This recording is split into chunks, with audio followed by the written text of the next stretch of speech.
Part 1, The Before. Chapter 8, Sarah's Morning. The alarm on Sarah Mitchell's phone went off at 5:47 a.m., 13 minutes before the scheduled 6 a.m. time. She reached over carefully to silence it, avoiding Gatsby, the orange tabby who had claimed the pillow next to her head. Scout, the black cat, was already awake by the window, watching the pre-dawn darkness with patient attention. Sarah lay in bed for 3 more minutes. It was her compromise with the world. She would get up, but on her own terms. The ceiling had a water-stained corner where the roof had leaked twice. She'd stopped mentioning it to the landlord. At 34, Sarah looked older, something she attributed to 8 years of night shifts, constant standing, and the low-level financial stress that never quite went away. Her brown hair was streaked with grey that she dyed every 6 weeks. Her green eyes, or maybe hazel depending on the light, were the kind that didn't draw attention. She was forgettable in the specific way that service industry workers become invisible. The apartment was small: bedroom, bathroom, kitchen opening into a living room that contained a couch, bookshelf, and a small desk where she wrote.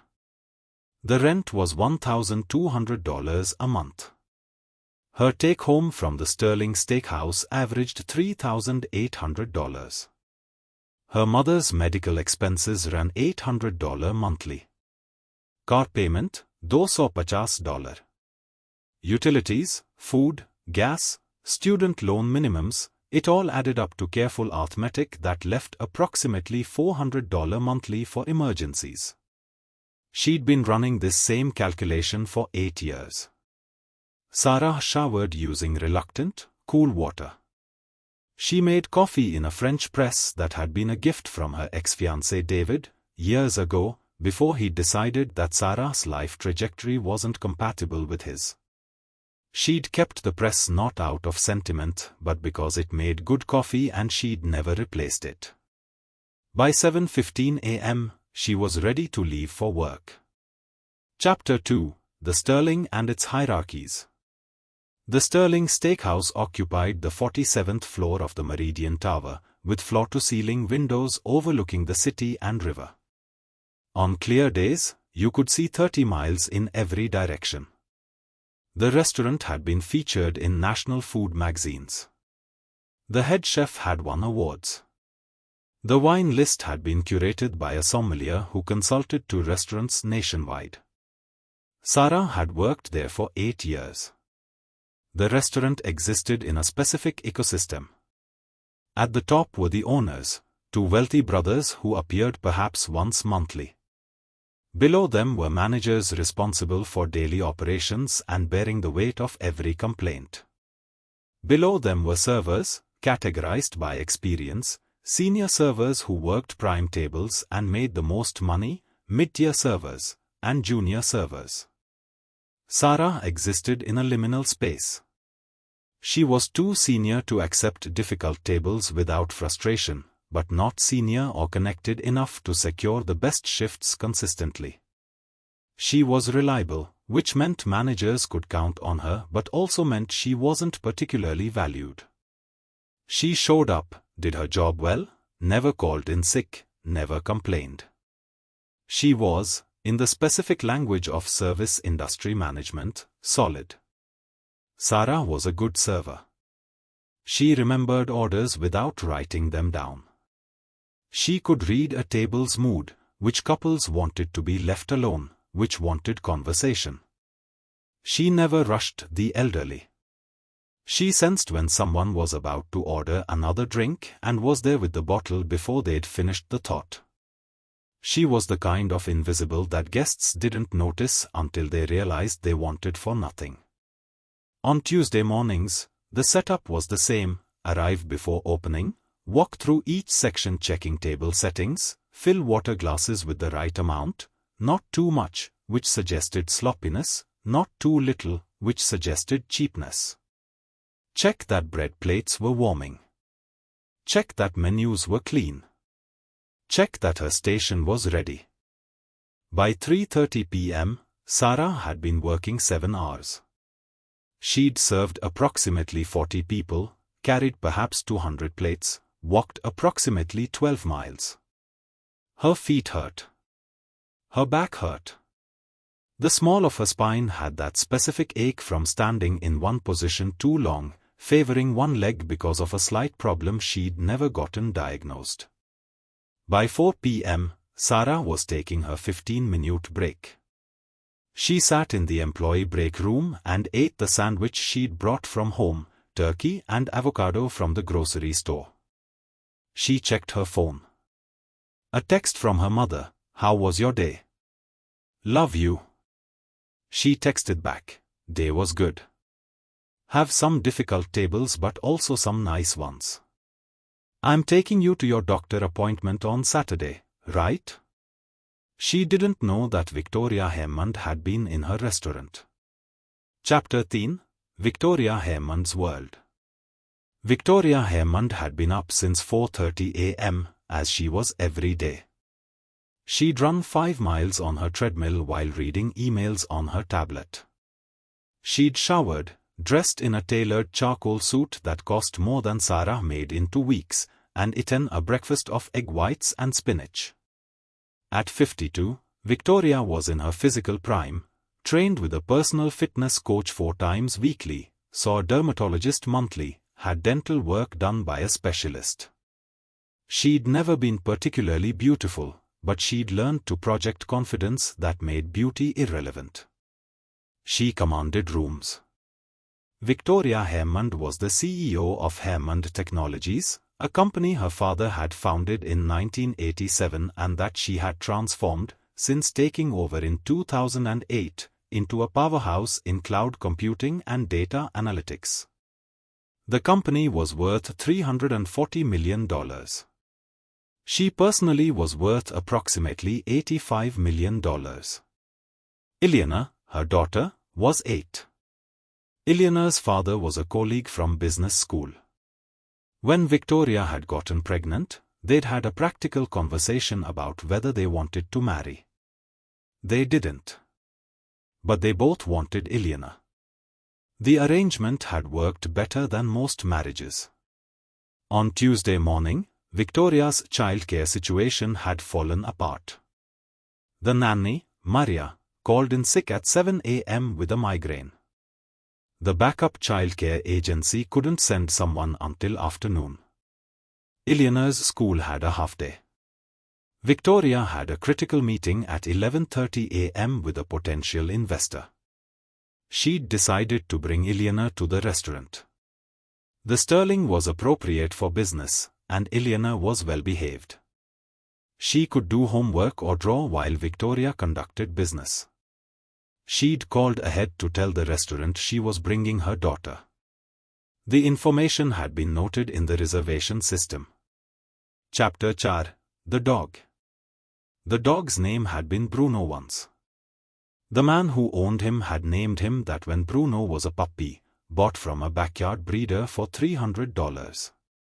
Bruno was a good dog, loyal, intelligent, responsive to training.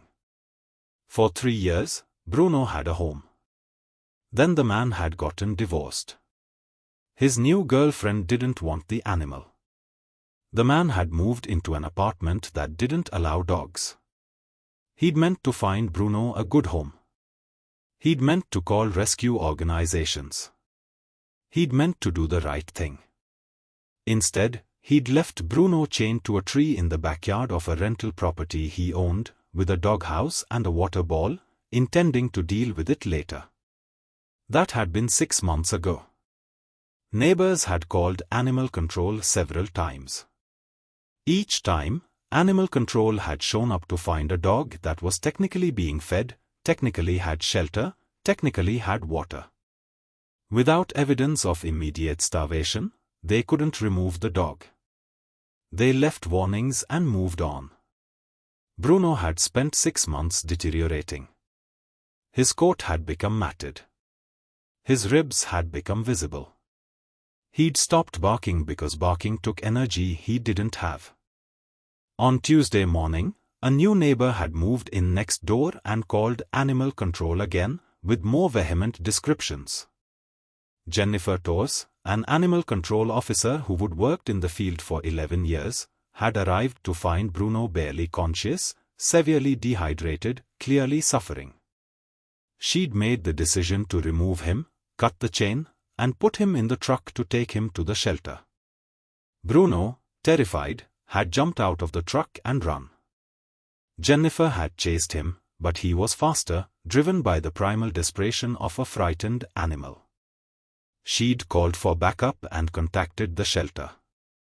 By Tuesday afternoon, Bruno had been loose for approximately 6 hours, traveling roughly 2 miles.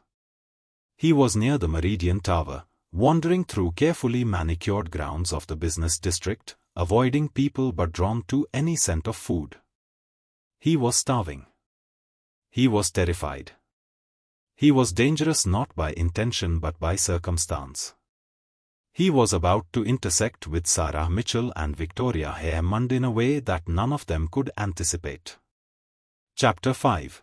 The Ordinary Day Before. Victoria and Ileana left the restaurant at 4:03 p.m. Instead of leaving through the main entrance with valet service, Victoria decided to take Ileana through the courtyard, a beautiful late afternoon, sunny and warm. Ileana had been cooped up during the business meeting. A 2-minute walk through the garden might lift her mood. The courtyard was private, one of the Sterling's special features. It was landscaped with flowers and shrubs, stone benches, a small fountain. The kind of space that money could buy, orderly and beautiful and removed from chaos. Victoria and Ileana stepped into the courtyard at 4:06 p.m.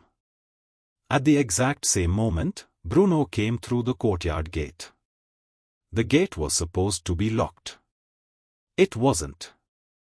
A guest earlier in the day had propped it open to smoke a cigarette, and the hinge had held it partially ajar. Bruno saw motion, Victoria and Ileana, and his brain, operating on an animal level, made an assessment. Movement meant food, or possibly threat, or possibly something to consume. He didn't see 2 humans enjoying an afternoon walk. He saw stimuli. He lunged forward. Ileana screamed first. She was 8, and she understood fear instantly. Her mother was there, and her mother always kept her safe, and then her mother was on the ground and there was a dog and the world had become wrong. Victoria reacted on instinct. She threw herself in front of Ileana, understanding without calculation that this was not a moment for her. This was a moment to put her body between danger and her child. She did this without hesitation. The dog's teeth caught her arm. She felt the pain register distantly, as though it was happening to someone else. Ileana was screaming. Victoria was thinking with the clarity of absolute terror, "Oh God, please not Ileana." Part 2. The Incident. Chapter 6. The Eruption. Sarah heard the scream in the break room. She heard it the way you might hear a signal designed specifically for you, a frequency that bypassed all normal auditory processing and went straight to the primitive part of the brain that says danger. She stood up. The scream came again. Every person at the Sterling heard it. The entire restaurant paused for one moment, forks stopped halfway to mouths, conversations cut off mid-sentence, the noise dropped to silence. For one moment, 80 people became 80 people trying to understand what sound they'd just heard. Then someone shouted, "Call 911." Sarah was already moving. She didn't walk to the courtyard. She ran.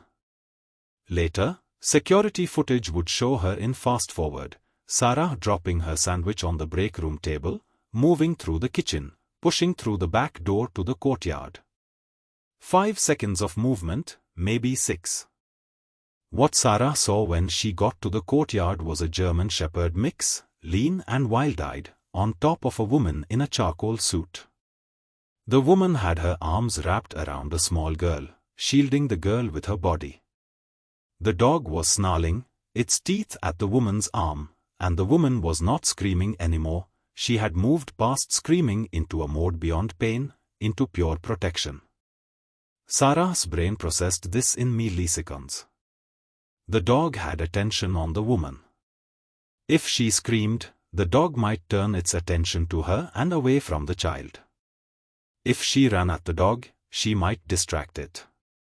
The dog was large, possibly 70 or 80 pounds. She was smaller. But surprise and momentum could matter. She looked for a weapon and saw a large terracotta planter on the courtyard edge. It was heavy, probably weighing 40 pounds. Sarah grabbed it.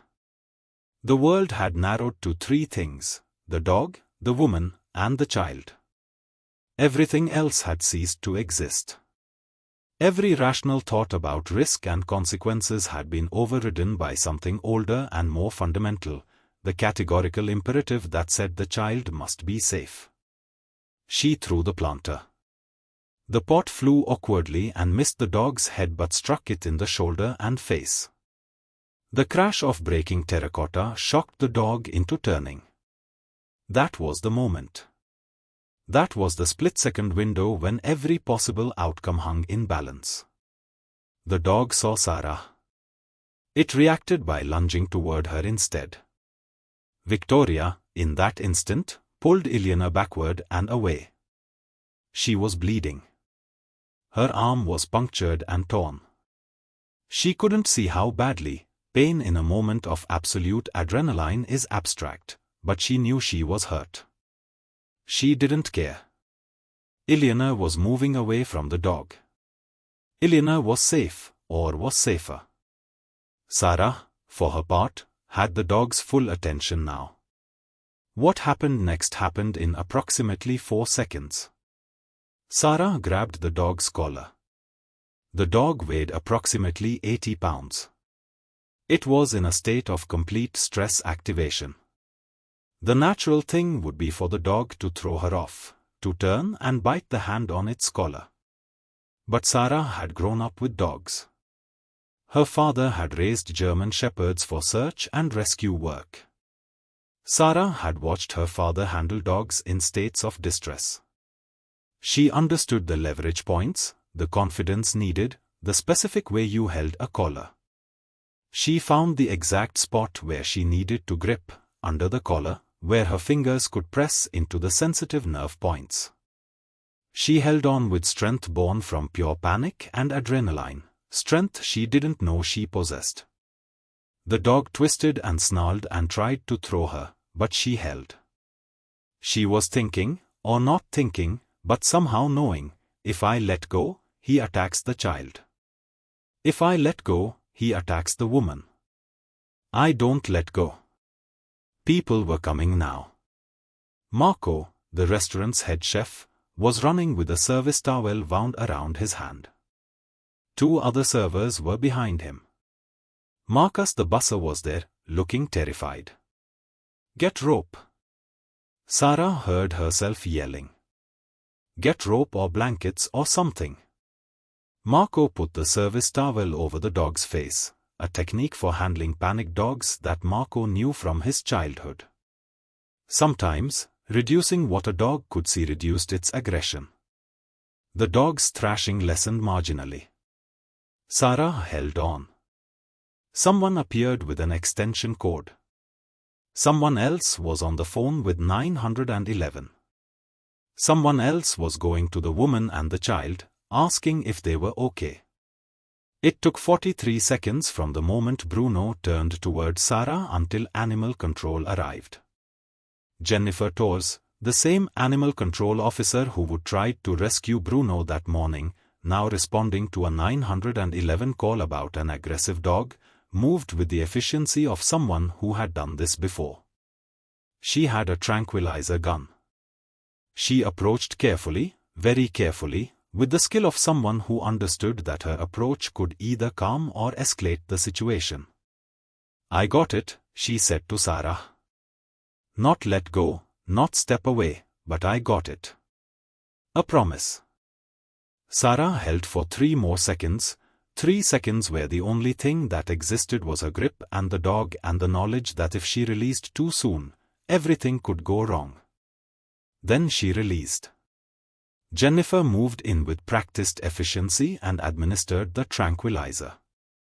The dog's aggression didn't stop immediately, but it began to slow. Within seconds, the medication started to take effect. The dog sat down, its aggression draining away. And then, as suddenly as it had begun, it was over. Chapter 7. The Aftermath, Immediate. Sarah became aware of her own body only after she released the dog. She had been bitten on both arms, 3 times total. She had a long laceration on her right forearm that was bleeding freely. She had deep puncture wounds on her left shoulder. Her hand was scraped and bleeding from holding the dog's collar. She looked at these injuries with surprise, as though they belonged to someone else. "Okay," Jennifer Terse said, still holding the dog. "We need to get you medical attention. Everyone needs medical attention." Victoria was visible now, still on the ground, shielded protectively around Ileana. She had similar bite wounds, deeper than Sarah's because she'd been underneath the dog's full weight. Her arm was the worst, to deep punctures that would eventually require sutures. Ileana was crying but seemed physically unharmed. She had been protected. Paramedics had already been called and were en route. They arrived within 5 minutes. They assessed everyone's injuries. They loaded Victoria and Ileana into an ambulance. They treated Sarah's wounds on scene, cleaned and bandaged them, and suggested she go to the hospital for a tetanus shot. By 4:30 p.m., the chaos had been resolved into medical procedures. The dog, now tranquilized and secured, was loaded into animal control's truck. Victoria and Ileana were being driven to the hospital. Sarah was sitting on a bench, wrapped in a blanket, trying to process what had just happened. Her manager kept asking her if she was okay, if she needed to leave. "I'm fine," Sarah kept saying, but this was manifestly untrue. She was white-faced, shaking, in shock. At 4:47 p.m., her manager made the decision for her. "Go home. Get checked out. Don't come back until you are cleared." Sarah didn't argue. Part 3. The Reverberations. Chapter 8. The Medical Narratives. Victoria Hammond arrived at Mercy Hospital at 4:23 p.m. She went through triage and was immediately brought to an examination room. The bite wounds on her arm required cleaning, antibiotics, and sutures. Dr. Aaron Chen, the physician who treated her, was efficient and professional but also aware of who Victoria was. She'd seen his name on the check-in form, and she'd realized with a sinking feeling that this entire event was going to be documented, recorded, was going to enter the system in ways she couldn't control. "The bites are deep," Dr. Chen said, examining her arm. "I want to do a full course of rabies prophylaxis." Ileana was examined separately. The pediatrician who saw her, Dr. Sarah Kwan, found Ileana physically unharmed but clearly traumatized. She recommended that Victoria schedule Ileana with a child psychologist. Sarah Mitchell arrived at the emergency room at 5:15 p.m. She'd taken an Uber. The air doctor who saw her, Dr. Michael Chung, examined her bites and assessed them as non-life-threatening. The puncture wounds needed attention, needed cleaning and monitoring for infection, but they didn't require sutures. He administered a tetanus booster and started her on a course of antibiotics. "You are going to want to follow up with your primary care physician in a week," he told her. Sarah didn't have a primary care physician. She went to urgent care clinics when she was sick. By 7 p.m., she was discharged with discharge papers and a prescription for antibiotics. Chapter 9. The Media Discovery. the Sterling Steakhouse was not so famous that a dog attack would automatically make news. But the circumstances were unusual enough, and documented enough, that someone at the restaurant posted about it online.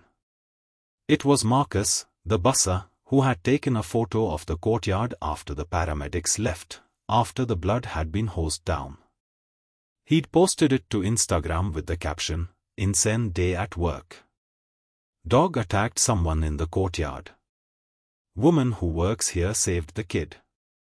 Sterling hero waitress dog attack." The post had 47 likes within the first hour. Someone from a local news organization saw it and decided this was worth investigating. By 8 p.m., a news producer was calling the Sterling to ask for comment. By 8:30 p.m., the Sterling's PR person, Jennifer Osborne, was in full crisis management mode. She called Victoria Hammond, who was still at the hospital with Ileana, to get her account. Victoria, exhausted and traumatized, gave Jennifer the basic facts. She mentioned, in passing, that the dog had been handled by one of the restaurant's employees. "That's perfect," Jennifer said. "That's the human interest angle. That's the story we want to tell." By 9 p.m., Jennifer was trying to reach Sarah. She'd gotten Sarah's number from employee records. She called 3 times. Sarah, at home, wrapped in blankets, watched the phone ring from an unknown number and didn't answer.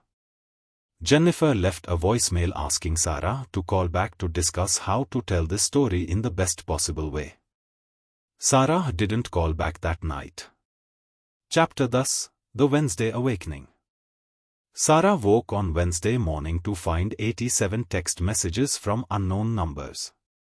They were from reporters, from news organizations, from people who had somehow gotten her phone number. Word had spread overnight. The story had picked up momentum. By 10 a.m. Wednesday, there was a van from a local news station parked outside her apartment building. Sarah, who had called in sick to work, watched the reporters from her apartment window. They were waiting for her to come out. She called Marcus. "How is this happening?" she asked him. "Your Instagram has like 50,000 followers now," Marcus said. "Did you check Instagram?" Sarah didn't have Instagram. "People are calling you a hero," Marcus explained. "It's all over Twitter. Like, hundreds of thousands of people have seen the story."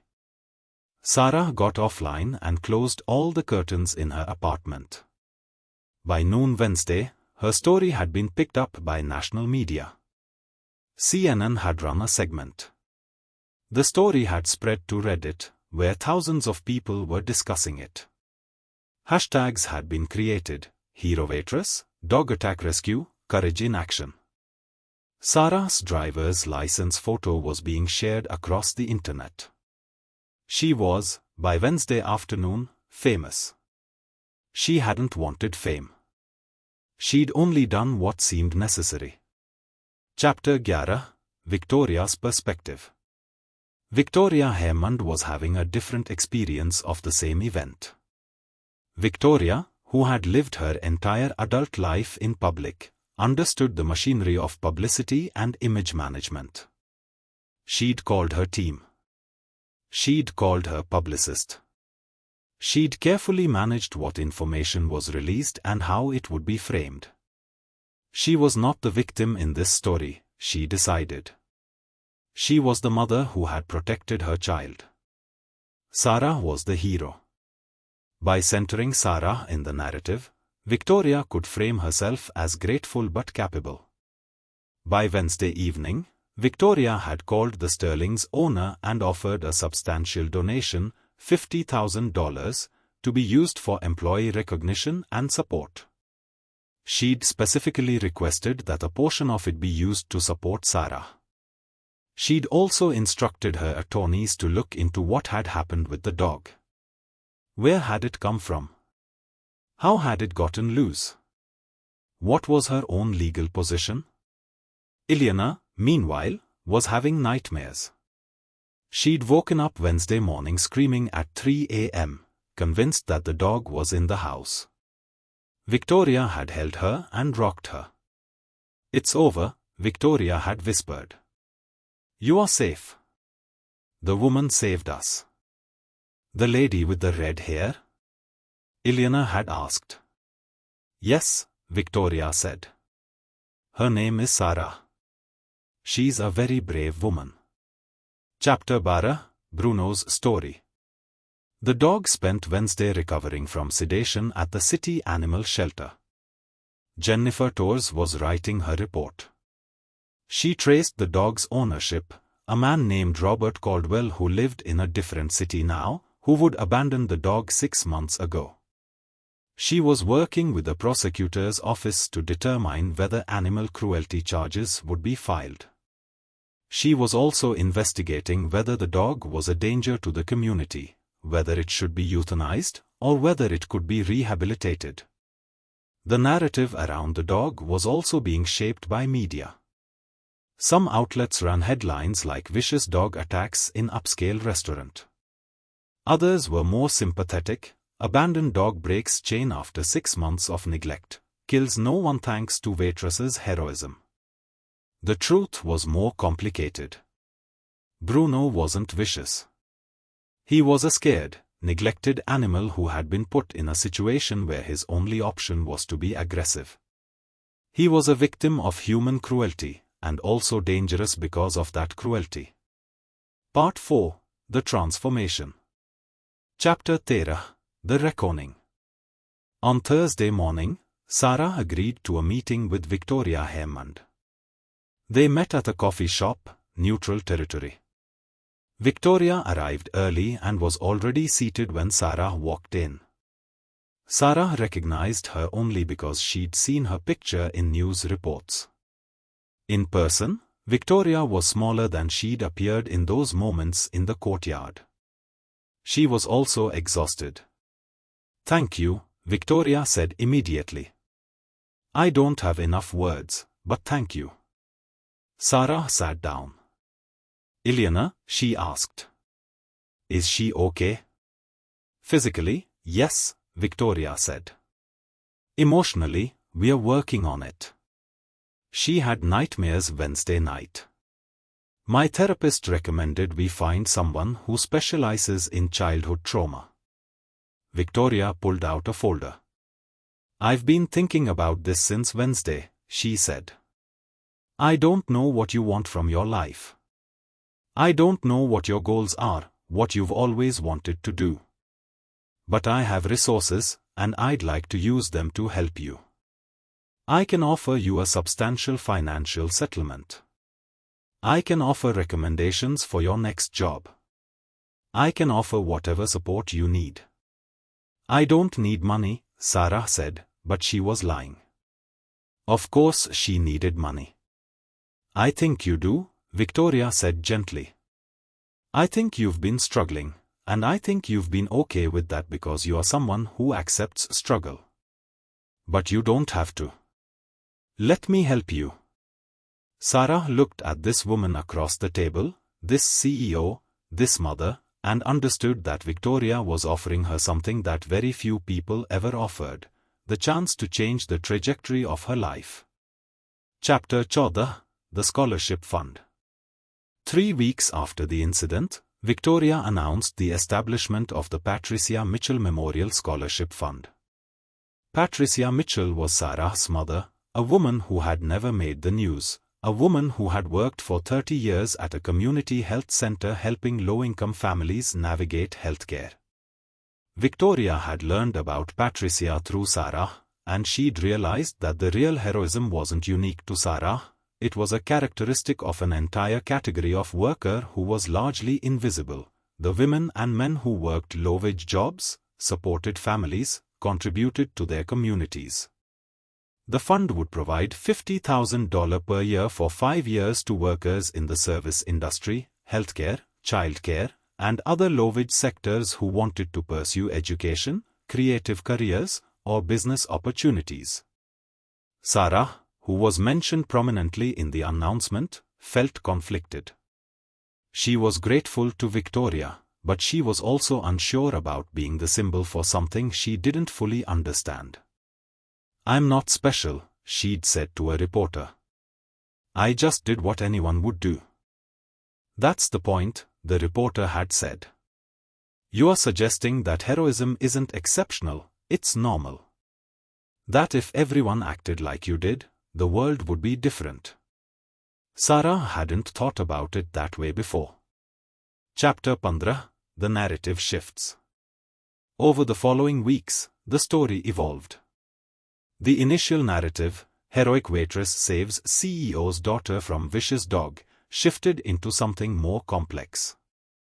Investigative journalists started looking into the dog's background and discovered Bruno's story, the abandonment, the months of neglect, the systemic failures that had allowed an animal to suffer for half a year in plain sight.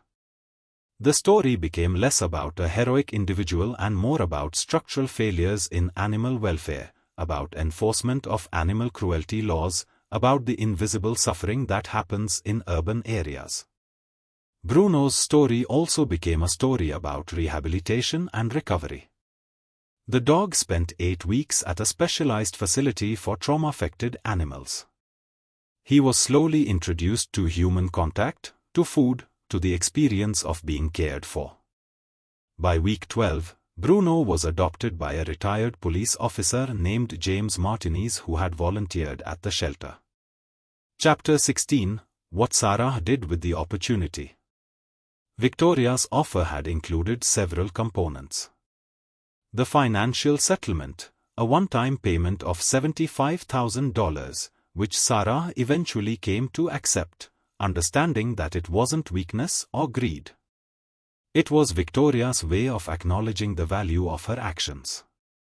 The settlement allowed Sarah to do several things simultaneously. She paid off her mother's most significant medical debt, approximately $35,000. She put money aside for her mother's future care. She allowed herself to not work for 3 months. During those 3 months, she wrote. She wrote about her childhood, her mother, and her experience in the courtyard.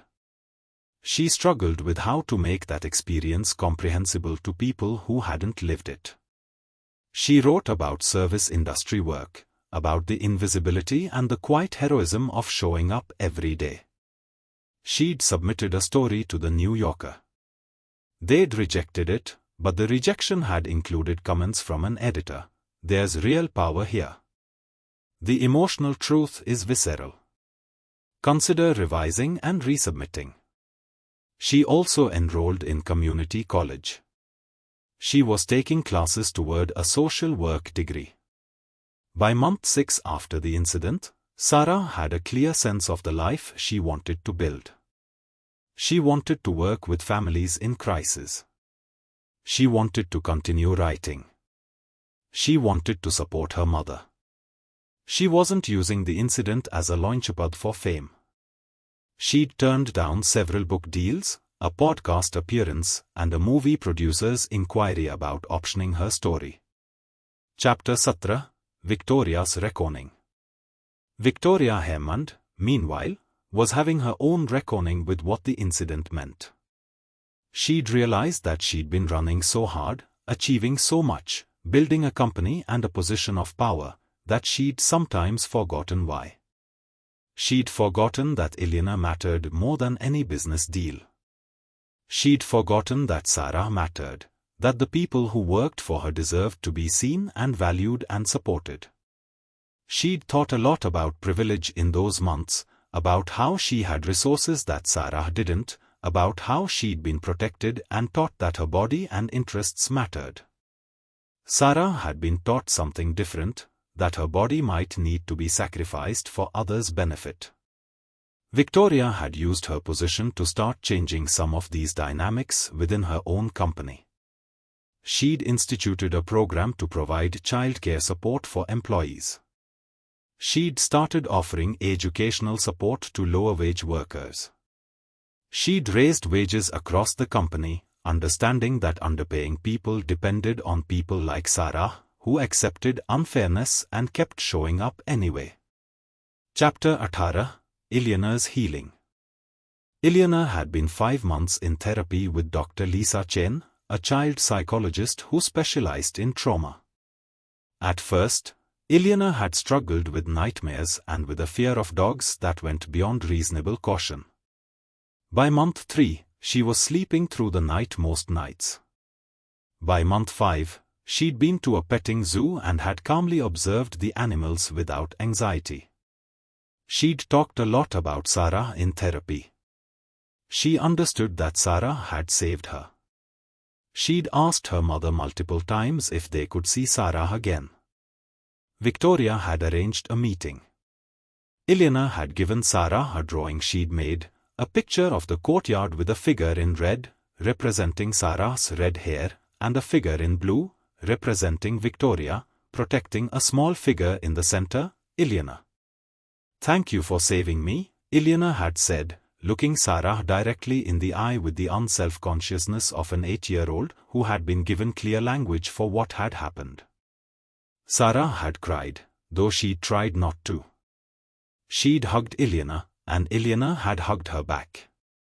Part 5. The Reflection. Chapter 19. 1 year later. 1 year after the incident, Sarah was sitting in her new office. The office was small, 10 by 12 feet, but it had a window and a desk and a nameplate on the door that read Sarah Mitchell, Program Coordinator. She worked for a non-profit that served low-income families navigating chronic illness. She made $38,000 a year, which was less than she'd made at the Sterling, but which allowed her to sleep at night, which allowed her to feel like her work mattered. She was also taking classes at night and on weekends. Her grades were good. She would likely be able to transfer to a university to complete her degree within 2 years. She'd visited her mother twice the previous week. Her mother was stable. The experimental treatment Victoria had funded was working. Patricia had started volunteering again, 2 hours a week at the health center where she'd worked for 30 years. On the anniversary of the incident, Sarah was asked by reporters if she wanted to comment. She declined. Instead, she sent a statement. "1 year ago, I did something that was necessary in a moment that demanded action. I don't think I'm special. I think most people would do what I did if they saw a child in danger. What concerns me is that we only celebrate these moments of intervention when they're visible, when they're filmed, when they're connected to people who can amplify the story. There are thousands of quiet acts of heroism happening every day, teachers staying late to help struggling students, nurses working extra shifts to care for patients, parents sacrificing their own well-being for their children. Those moments don't make the news. They should. We should build a society that recognizes and honors that kind of everyday courage as much as we recognize dramatic intervention. The real change isn't in what I did. It's in building a world where everyone is treated as though their lives matter, where everyone has access to the resources they need, where no one is invisible." The statement was published in several outlets. People debated what it meant. Some criticized it as too political. Some praised it as necessary truth-telling. Chapter BS. Bruno's New Life. Bruno had thrived with James Martinez. The dog had put on weight. His coat had recovered. His behavioral issues, which had been products of trauma and neglect, had resolved with consistent care and training. James had brought Bruno to the 1-year commemoration event that the Sterling had organized. Sarah got to meet Bruno, who was now a calm, gentle dog who leaned against her leg affectionately when they were introduced. "He remembers you," James said. Sarah had gotten down and hugged the dog, and the dog had licked her face. For a moment, the entire incident had come full circle. The dog that had been a weapon had become just a dog, loved, cared for, living in safety. Chapter 21. the systemic questions. The incident also raised systemic questions that couldn't be solved by individual charity or corporate programs. Why did service workers in one of the wealthiest countries in the world live close to the edge of financial ruin? Why did they not have access to healthcare without significant cost? Why was it considered normal for someone to work full-time and still struggle to pay rent? Policy makers started paying attention. There were calls for raising the minimum wage. There were discussions about what a living wage should actually be. There were arguments about whether tipping should be replaced with higher base salaries. These conversations didn't result in immediate policy changes. But they created the conditions where change might be possible. Chapter 22: The Media Narrative. The media itself had to reckon with what had happened. There was a particular conversation about the role of narrative in shaping how we see the world. A journalist named Michael Chen wrote a piece analyzing the coverage. We didn't see Sarah Mitchell until she saved someone's life. She'd been working in that restaurant for 8 years, providing excellent service, making other people's experiences beautiful. But we didn't see her. We think of service workers as background, as part of the scenery of a restaurant experience, not as full human beings with lives and desires and struggles. When Sarah intervened to save a child, suddenly she became visible. But nothing about her had changed. She had always been this person, brave, capable, caring. We just hadn't been paying attention. The question this raises is, how many other invisible people are there? How many people are we not seeing, not valuing, not recognizing, until they do something dramatic that forces us to pay attention? And what does it say about our society that we structure ourselves this way? Chapter 23: 5 years later.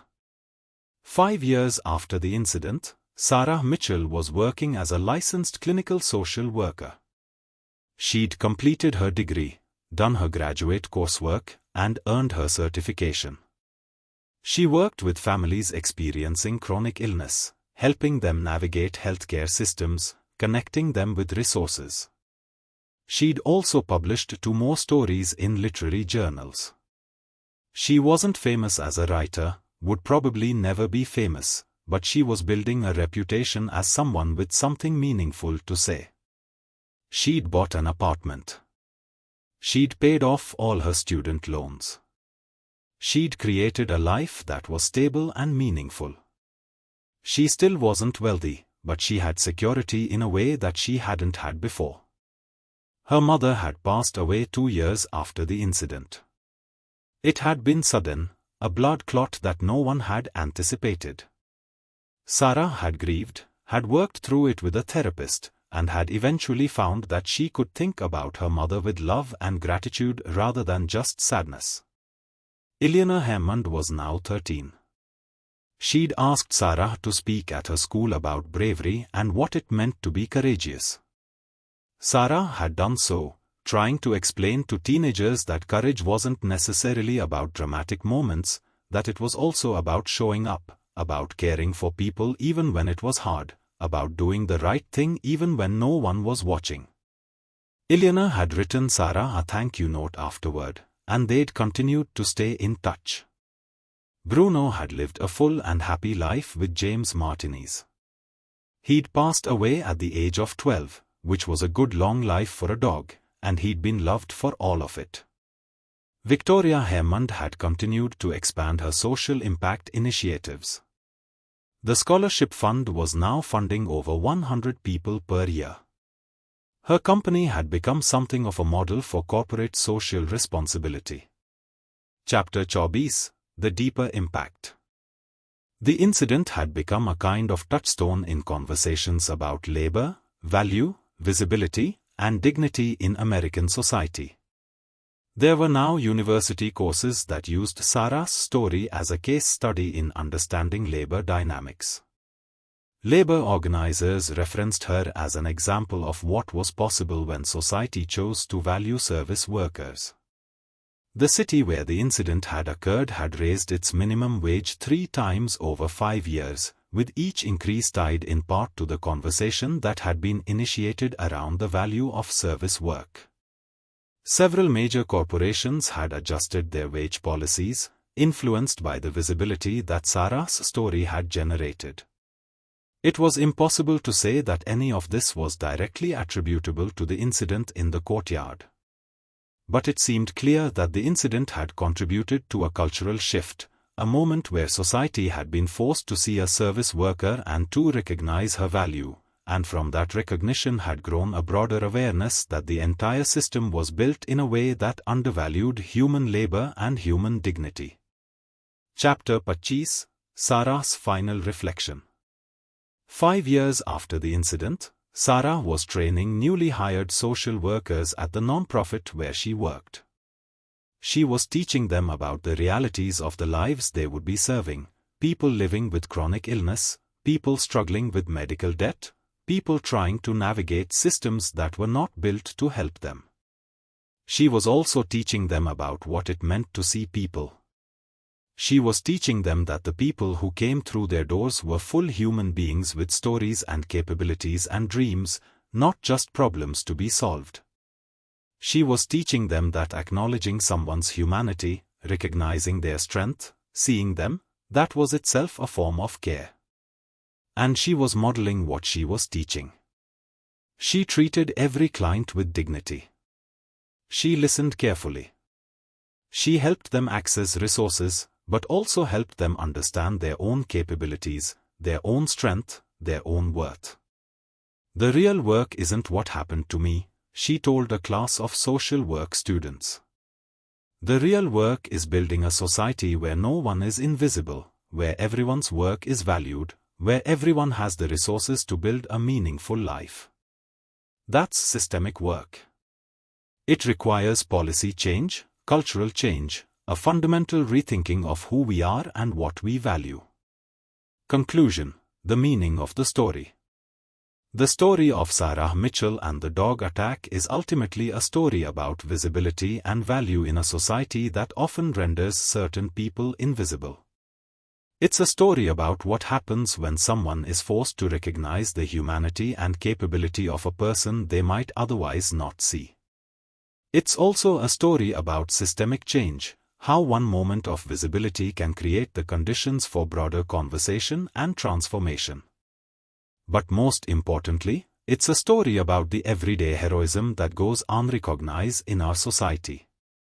It's a story about teachers and nurses and service workers and carers and all the people who do difficult work for modest compensation while maintaining their dignity and caring for others. Sarah Mitchell didn't become a hero by saving Ileana Hammond. She became visible as a hero, and visibility translated into resources that allowed her to build a different kind of life. But the real story isn't about Sarah's transformation. It's about what it would take to create a society where everyone had that kind of opportunity, where everyone's work was valued, where everyone had access to resources, where no one was invisible, where everyone had the stability and support to pursue a meaningful life. That's the story that continues, quietly, in workplaces and homes and communities around the country. That's the real heroism. That's the real work. The incident that happened on one Tuesday afternoon in a restaurant courtyard became a mirror that reflected back to society something uncomfortable, that we only see certain people when they do something dramatic enough to force our attention. The question it raises, and the question that should concern us all, is what we are missing in the ordinary moments when no one is watching, when no cameras are recording, when no social media is amplifying the story. That's the real work ahead. Not celebrating individual moments of courage, but building systems and structures that recognize and honor the everyday heroism that all people deserve to have acknowledged.